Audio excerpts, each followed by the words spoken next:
నమస్తే, welcome to Sri paper news. ముందుగా headlines. Super 6 హామీలు అసాధ్యమన్నారు, కానీ సూపర్ సక్సెస్ చేస్తామన్న సీఎం చంద్రబాబు నాయుడు. గ్రామ సభలు అంటే మొక్కుబడిగా నిర్వహించడం కాదు, ఒక మార్పు రావాలని వెల్లడి. టీడీపీ కార్యకర్తల శిక్షణ తరగతిలో పాల్గొన్న మంత్రి నారా లోకేష్. తెలుగుదేశం పార్టీ అనేది యూనివర్సిటీ లాంటిది అని వ్యాఖ్య.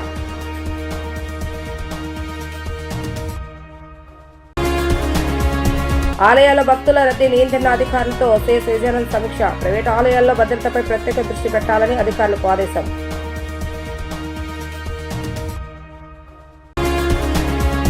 గ్రామ సభలు అంటే మొక్కుబడిగా నిర్వహించడం కాదు, ఒక మార్పు రావాలని సీఎం చంద్రబాబు నాయుడు అన్నారు. అభివృద్ధి పనుల వివరాలను సచివాలయంలో అందుబాటులో ఉండాలని సూచించారు. ఎన్నికలు ఇచ్చిన హామీలను ఒక్కొక్కటిగా నెరవేరుస్తున్నామని ఆయన అన్నారు. ఏలూరు జిల్లా పర్యటనలో ఉన్న సీఎం చంద్రబాబు నాయుడు గోపీనాథపట్నంలో నిర్వహించిన ఎన్టీఆర్ భరోసా సామాజిక పింఛన్ల పంపిణీలో పాల్గొన్నారు. గుడ్ల నాగలక్ష్మి అనే మహిళకు పింఛను నగదును అందజేశారు. అనంతరం నల్లమాడులో నిర్వహించిన ప్రజావేదిక కార్యక్రమంలో పాల్గొని మాట్లాడుతూ విధ్వంసమైన రాష్ట్రాన్ని పునర్నిర్మాణం చేసే పనిలో ఉన్నామని అన్నారు. సుపరిపాలనకు నాంది పలుకుతున్నామని ముందే హామీ ఇచ్చామని, ఆ ఇచ్చిన హామీలను నమ్మి ప్రజలు 94% స్ట్రైక్ రేటుతో గెలిపించారని తెలిపారు.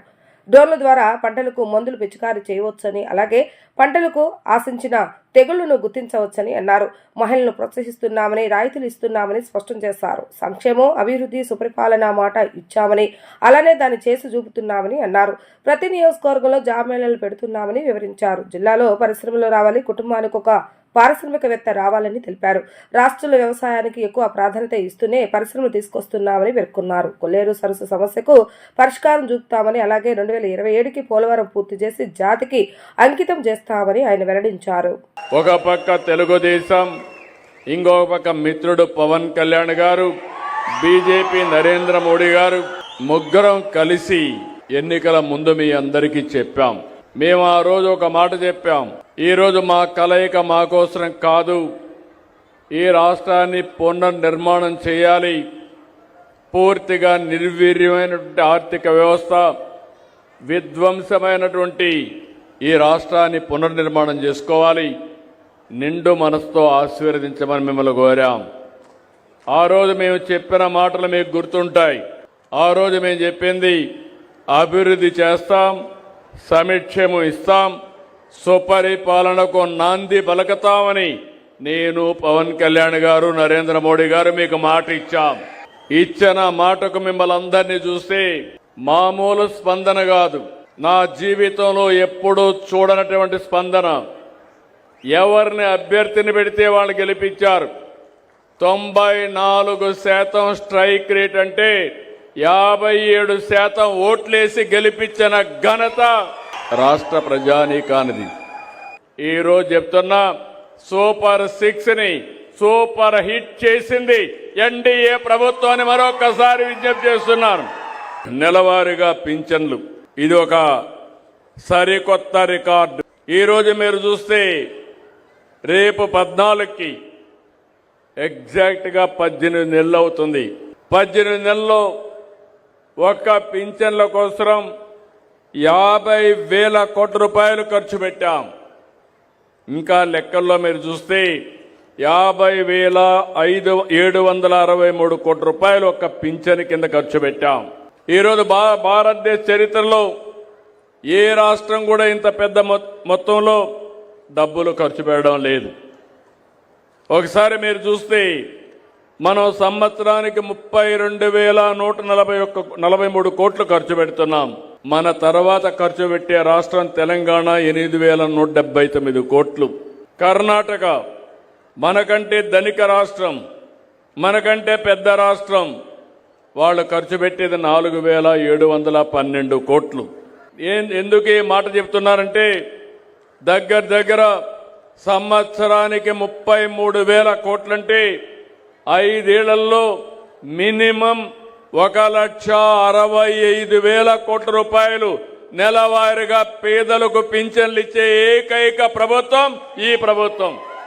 63,25,999 మందికి ఇస్తున్నాం. 2,739 కోట్లు పింఛన్ రూపంలో ఇస్తున్నాం. ఒకప్పుడు ఎవరైనా భర్త చనిపోతే భార్యకు పింఛన్లు ఇచ్చేవారు కాదు, వెయిట్ చేసేవాళ్ళు. ఈరోజు ఆటోమేటిక్గా ఈ నెలలో చనిపోతే మొదటి తారీఖున మళ్ళీ పింఛను భార్యకి ఇస్తున్నాం. ఈ నెలలో మీరు చూస్తే 7,533 మందికి 3 కోట్ల రూపాయలతో పింఛన్లు విడుదల చేశాం. పింఛన్లు కూడా 59% మహిళలకే వస్తున్నాయి. మనం ఇచ్చే డబ్బుల్లో ఇప్పటి వరకు 50,000 ఇస్తే 30,000 కోట్ల రూపాయలు మహిళలకే ఇచ్చామని చెప్పి కూడా నేను మీకు తెలియజేస్తున్నా. కష్టాలున్నాయి, అప్పులున్నాయి, ఆదాయం లేదు. కానీ చెప్పిన మాట నిలబెట్టుకోవడానికి ఒకేసారి 4,000 రూపాయలు మిగిలిన వాళ్ళకి పెంచి మిమ్మల్ని ఆదుకున్నామని చెప్పి కూడా నేను మీకు తెలియజేస్తున్నా. నన్ను విమర్శించే వాళ్ళు గుర్తుపెట్టుకోవాల్సిన అవసరం ఉంది. మీరు పెంచింది 5 ఏళ్లు ముక్కుతూ మూలుగుతూ 250 పెంచుకుంటూ పోయారు. నేను ఒక్క నిమిషం కూడా ఆలోచించకుండా పెంచిన ఆ రోజు చెప్పాం. మేము ఏప్రిల్ నుంచి ఇస్తామంటే ఏప్రిల్ నెల నుంచి మీకు బకాయిలు కూడా ఇచ్చిన ప్రభుత్వం ఈ ఎన్డీఏ ప్రభుత్వం అని చెప్పి కూడా నేను మీకు తెలియజేస్తున్నా. పార్టీ లేకపోతే మనమెవరము లేమనే విషయాన్ని ప్రతి ఒక్కరూ గుర్తుపెట్టుకోవాలని టీడీపీ జాతీయ ప్రధాన కార్యదర్శి మంత్రి నారా లోకేష్ అన్నారు. మనకు గుర్తింపు గౌరవం దక్కుతున్నాయంటే దానికి కారణం పార్టీయే. ఇదెవరూ విస్మరించకూడదని అన్నారు. గ్రామ మండల పార్టీ అధ్యక్షులు రాష్ట్ర స్థాయి నేతలుగా ఎదగాలన్నదే టీడీపీ సిద్ధాంతమని, పార్టీ విధానం కూడా అదేనని ఆయన స్పష్టం చేశారు. టీడీపీ కేంద్ర కార్యాలయంలో ప్రారంభమైన పార్టీ 6వ తరగతుల్లో భాగంగా నిర్వహించిన కాఫీ కబుర్ల కార్యక్రమంలో మంత్రి నారా లోకేష్ మాట్లాడారు. తెలుగుదేశం పార్టీ అనేది యూనివర్సిటీ లాంటిదని అన్నారు. మంత్రి నిమ్మల రామానాయుడు 2012లో మండల పార్టీ అధ్యక్షులుగా పనిచేస్తారని, అంచెలంచెలుగా ఎదుగుతూ ప్రస్తుతం మంత్రి స్థాయిలో ఉన్నారని తెలిపారు. గ్రామ మండల పార్టీ అధ్యక్షులు రాష్ట్ర స్థాయి నేతలుగా, ఎమ్మెల్యేలుగా, మంత్రులుగా, ఉప ముఖ్యమంత్రులుగా పనిచేయాలన్నదే పార్టీ సిద్ధాంతం, విధానమని చెప్పారు. తొలి రోజు శిక్షణ తరగతులకు రాష్ట్ర వ్యాప్తంగా 100 మంది వరకు మండల పార్టీ అధ్యక్షులు, ప్రధాన కార్యదర్శులు హాజరయ్యారు. రాబోయే పండుగల సీజన్లో రాష్ట్రంలోని ప్రైవేటు ఆలయాల్లో భక్తుల రద్దీ, బందోబస్తు విషయాలలో ప్రత్యేక దృష్టి పెట్టాలని ప్రభుత్వ ప్రధాన కార్యదర్శి విజయానంద్ అధికారులను ఆదేశించారు. సచివాలయంలోని ఆర్టీజీఎస్లో జరిగిన సమీక్షలో పలు ఆదేశాలు ఇచ్చారు.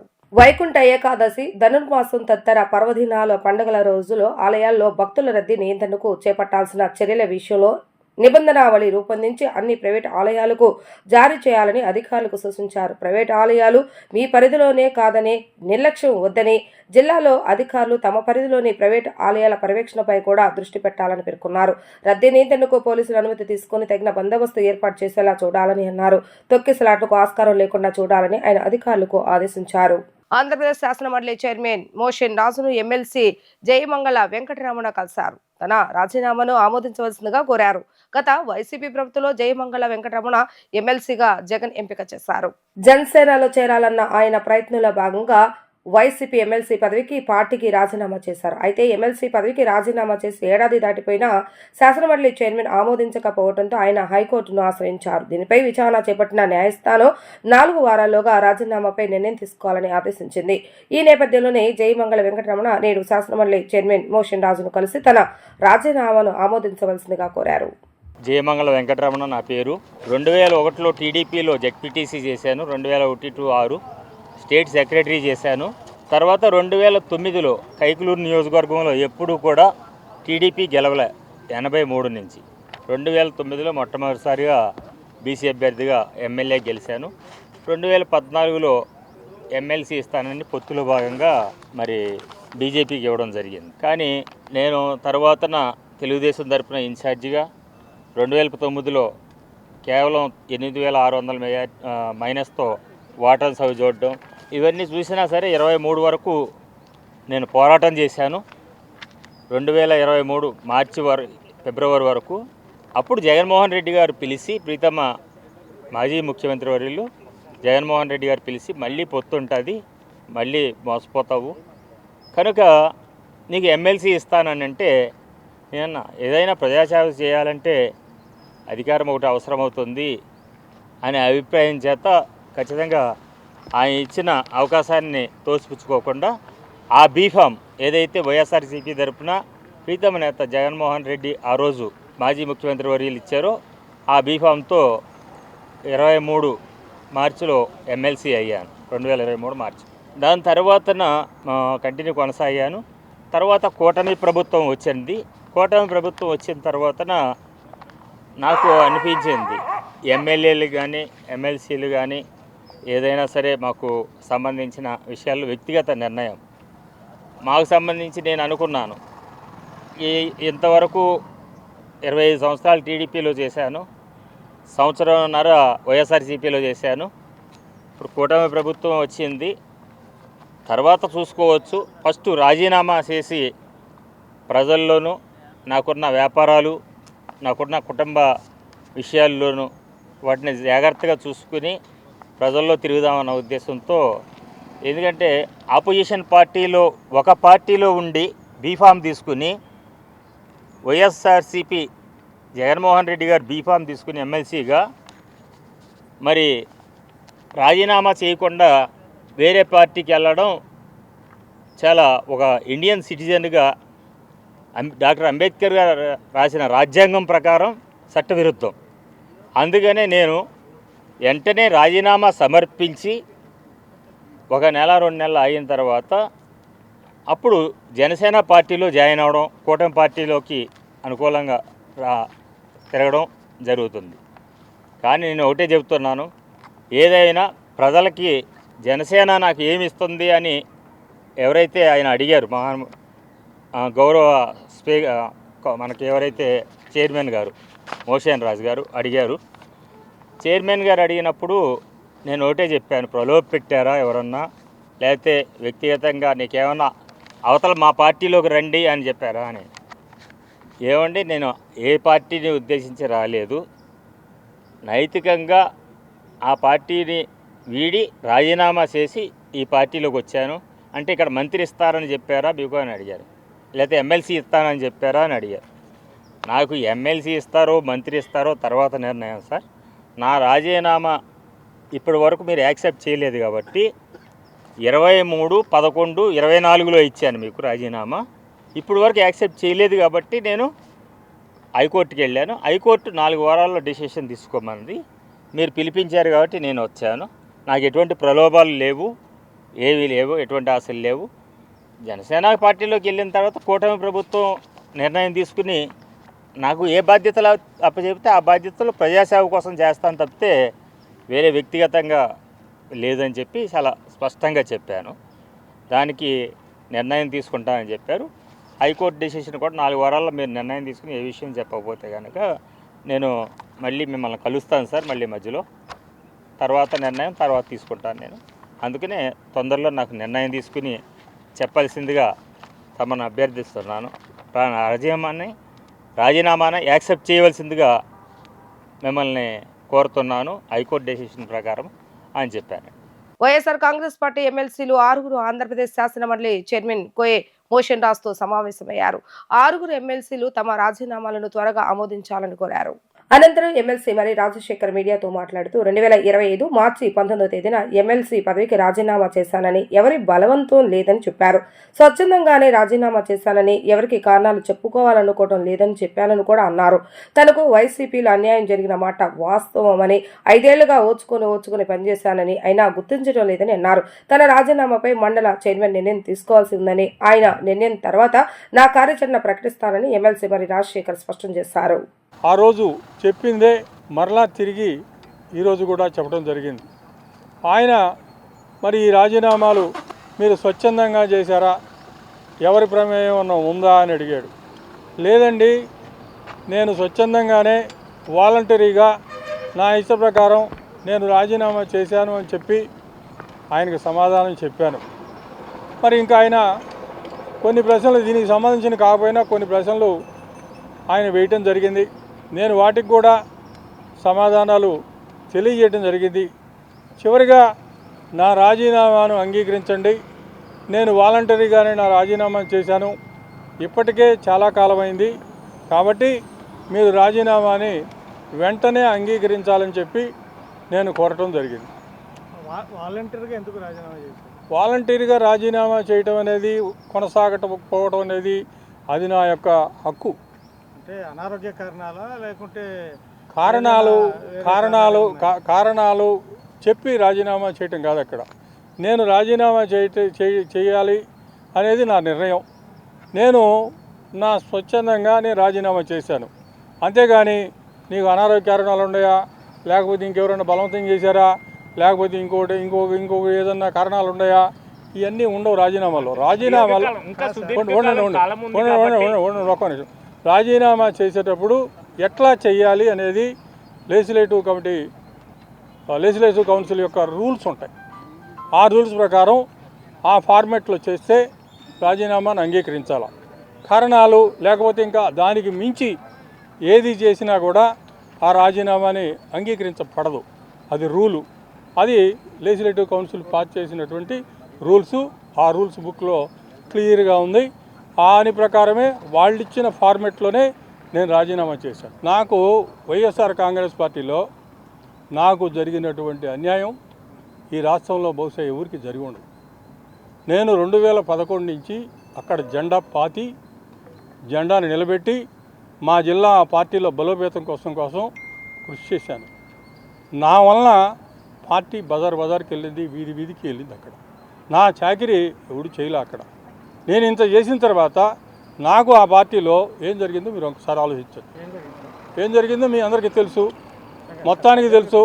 పబ్లిక్గా నాకేం చేస్తామన్నారు, పబ్లిక్గా ఏమి చేస్తామని చెప్పి చేయలేదు.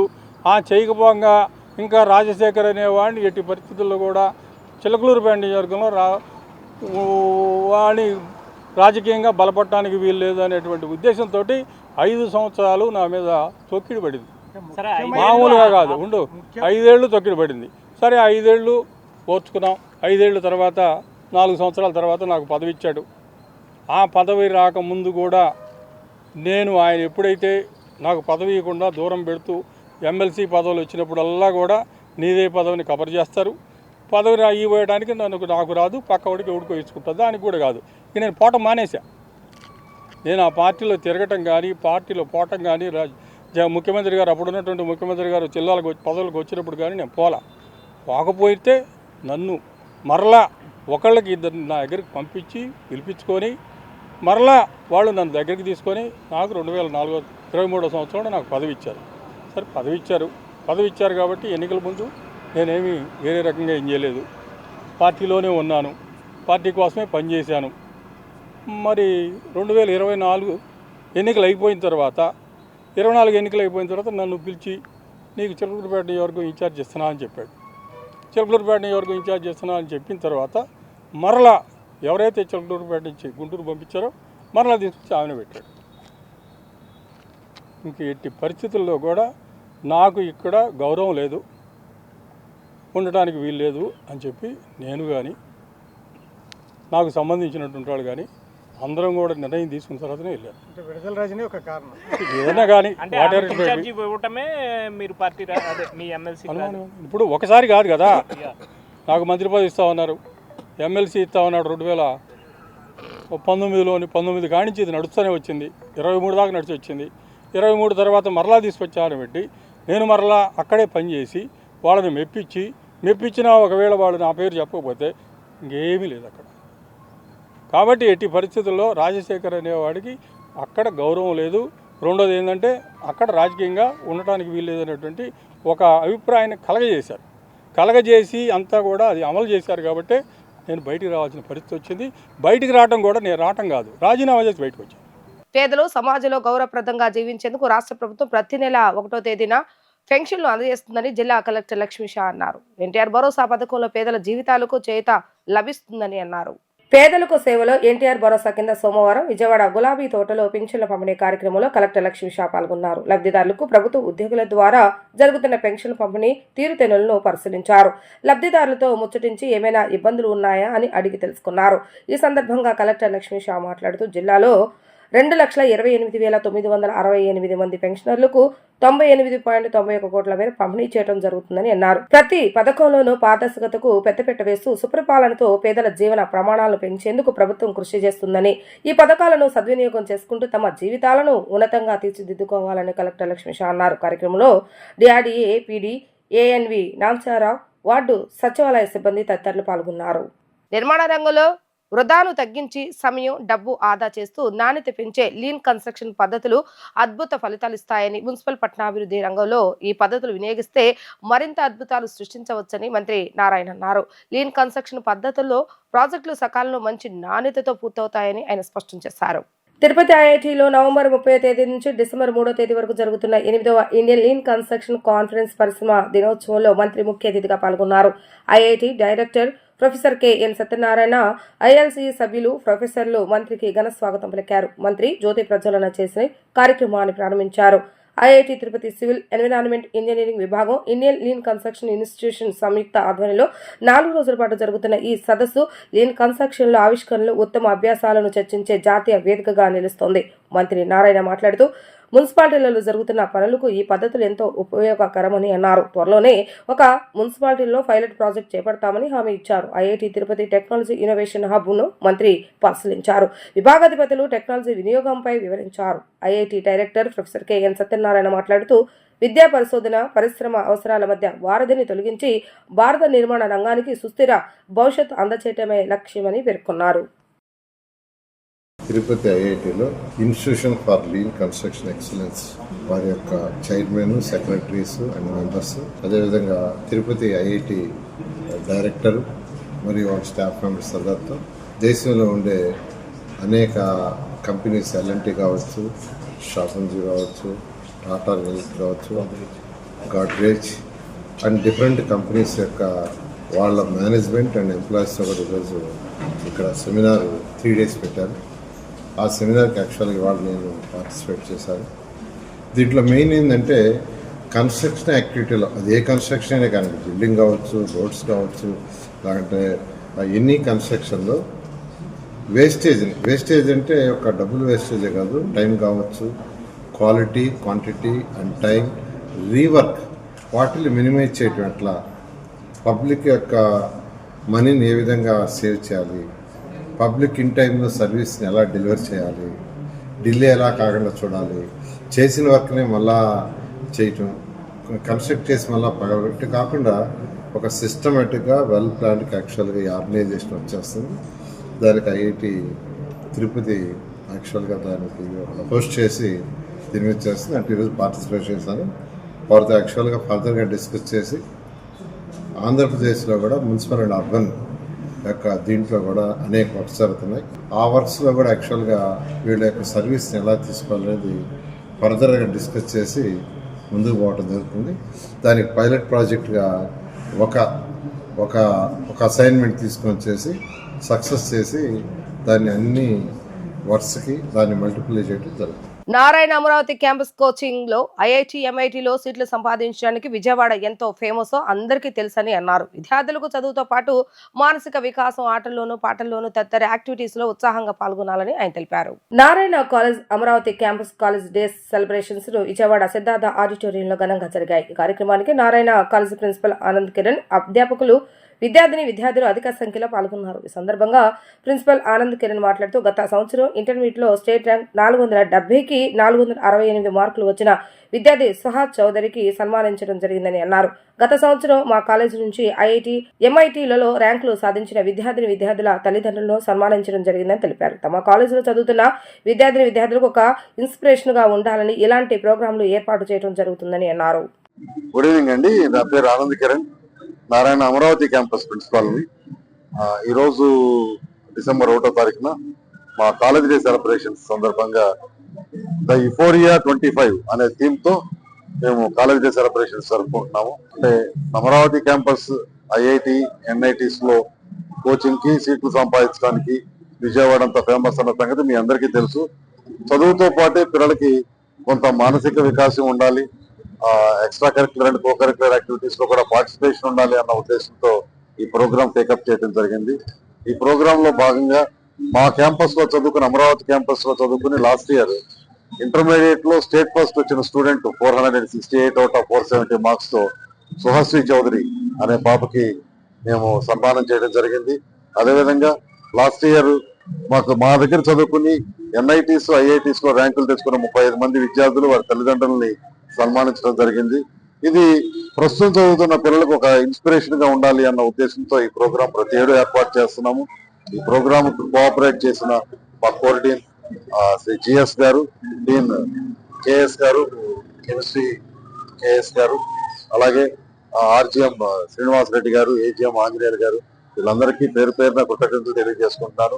ఈ ప్రోగ్రామ్ ఇంత సక్సెస్ఫుల్ గా రన్ చేయడానికి కారణమైన మా ఉపాధ్యాయేతర సిబ్బందికి, స్టూడెంట్స్ కి, వారి తల్లిదండ్రులకి, దీనికి సహకరించిన ప్రతి ఒక్కరికి thank you so much. I thank each and every one for having made this function a grand success. Thank you. వార్తలు ముగించే ముందు హెడ్లైన్స్ మరొకసారి. సూపర్ 6 హామీలు అసాధ్యమన్నారు, కానీ సూపర్ సక్సెస్ చేస్తామన్న సీఎం చంద్రబాబు నాయుడు. గ్రామ సభలు అంటే మొక్కుబడిగా నిర్వహించడం కాదు, ఒక మార్పు రావాలని వెల్లడి. టీడీపీ కార్యకర్తల శిక్షణ తరగతిలో పాల్గొన్న మంత్రి నారా లోకేష్. తెలుగుదేశం పార్టీ అనేది యూనివర్సిటీ లాంటిది అని వ్యాఖ్య.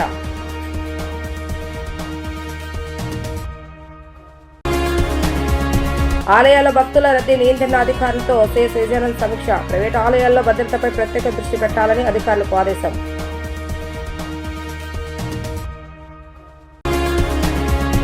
ఇవి ఈ రోజు వార్తా విశేషాలు. మరలా తిరిగి ప్రసారమయ్యే వార్తలో మళ్ళీ కలుద్దాం. అంతవరకు సెలవు, నమస్కారం.